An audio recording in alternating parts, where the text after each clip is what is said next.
ನಮ್ಮ ಪ್ರೀತಿಯ ವೀಕ್ಷಕರಿಗೆ ನಮಸ್ಕಾರಗಳು. ಇಂದಿರಾ ಮನೆ ಅಡುಗೆಗೆ ಸುಸ್ವಾಗತ. ಇಂದಿರಾ ಮನೆ ಅಡುಗೆಯಲ್ಲಿ ಇವತ್ತು ನಾವು ಗುಡ್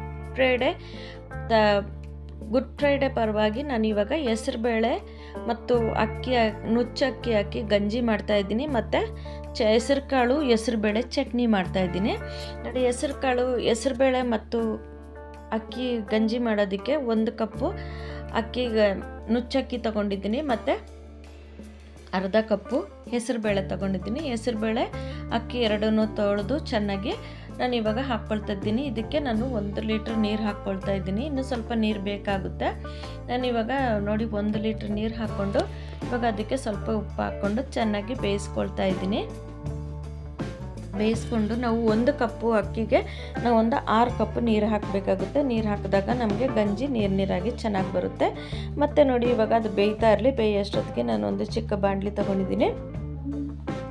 ಬಾಣಲಿಗೆ ನಾನು ನೋಡಿ 2 ಇಡೀ ಹೆಸರು ಕಾಳು ಹಾಕ್ಕೊಂಡಿದ್ದೀನಿ. ಹೆಸರು ಕಾಳನ್ನು ಹಾಕ್ಕೊಂಡು ನಾವು ನಿಧಾನಕ್ಕೆ ಮೀಡಿಯಮ್ ಉರಿನಲ್ಲಿ ಇಟ್ಕೊಂಡು ನಿಧಾನಕ್ಕೆ ನಾವು ಕೆಂಪು ಹುರ್ಕೋಬೇಕಾಗುತ್ತೆ, ಚೆನ್ನಾಗಿ ಹುರ್ಕೋಬೇಕಾಗುತ್ತೆ. ಇದನ್ನು ಚಟ್ನಿ ಮಾಡೋದು, ಇದು ಕ್ರಿಸ್ಮಸ್ಗೆ ನಮಗೆ ಗುಡ್ ಫ್ರೈಡೆಗೆ ನಾವು ಅಡುಗೆ ಮಾಡೋದಿಲ್ಲ, ಹಂಗಾಗಿ ಇದು ಗಂಜಿನ ಮಾಡ್ತಾರೆ. ಈ ಗಂಜಿನ ಹೆಸರು ಕಾಳನ್ನ ಒಡೆದು ಮತ್ತು ಒಡೆದು ಮತ್ತು ಗಂಜಿ ಮಾಡ್ತಾರೆ. ನನಗೆ ಹೆಸರು ಕಾಳು ಒಡೆಯೋದಕ್ಕಾಗೋದಿಲ್ಲಲ್ವ, ಅದಕ್ಕಾಗಿ ಹೆಸರು ಬೇಳೆನೇ ಹಾಕಿ ನಾನು ಗಂಜಿ ಮಾಡ್ತಾಯಿದ್ದೀನಿ. ಹೆಸರು ಕಾಳನ್ನು ಹಾಕ್ಬಿಟ್ಟು ನಾನು ಚಟ್ನಿ ಮಾಡ್ತಾಯಿದ್ದೀನಿ. ನೋಡಿ, ಹೆಸರು ಕಾಳು ಚೆನ್ನಾಗಿ ಹುರ್ಕೊಂಡಿದ್ದಾದಮೇಲೆ ಅದಕ್ಕೆ ಒಂದು 4 ಹಸಿಮೆಣ್ಸಿನ್ಕಾಯಿ ನಾನು ಆರಲಿ ಹೆಸರು ಕಾಳು ಆರೋಷ್ಟೊತ್ತಿಗೆ ನೋಡಿ ನಾನು ಕಾಫಿ ಮಾಡ್ಕೊಳ್ತಾ ಇದ್ದೀನಿ.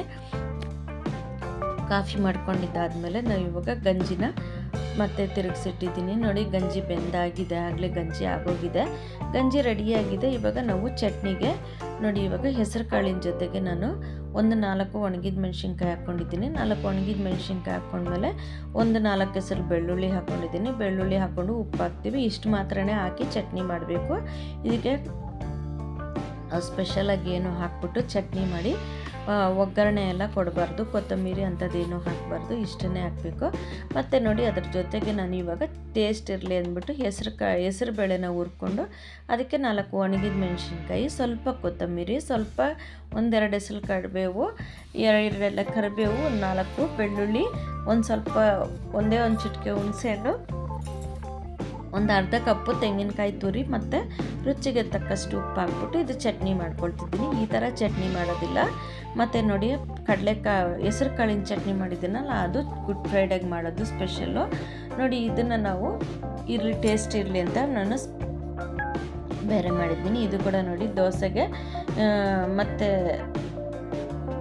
ದೋಸೆಗೆ ಇಡ್ಲಿಗೆ ಅನ್ನಕ್ಕೆ ಕೂಡ ತುಂಬ ಚೆನ್ನಾಗಿರುತ್ತೆ. ನೋಡಿ, ಗಂಜಿನೂ ರೆಡಿಯಾಗಿದೆ. ಹೆಸರು ಕಾಳು ಚಟ್ನಿ, ಹೆಸರು ಬೇಳೆ ಚಟ್ನಿ ಕೂಡ ರೆಡಿ ಇದೆ. ನೀವು ಮನೇಲಿ ಮಾಡಿ ನೋಡಿ ಹೇಗೆ ಅನ್ನಿಸ್ತು ಅಂತ ನಮಗೆ ಕಮೆಂಟ್ ಬಾಕ್ಸಲ್ಲಿ ತಿಳಿಸಿ. ನಮ್ಮ ವಿಡಿಯೋನ ಸ್ಕಿಪ್ ಮಾಡಿದೆ ನೋಡಿದ್ದಕ್ಕಾಗಿ ಧನ್ಯವಾದಗಳು ವೀಕ್ಷಕರೇ. ನಮಸ್ಕಾರ.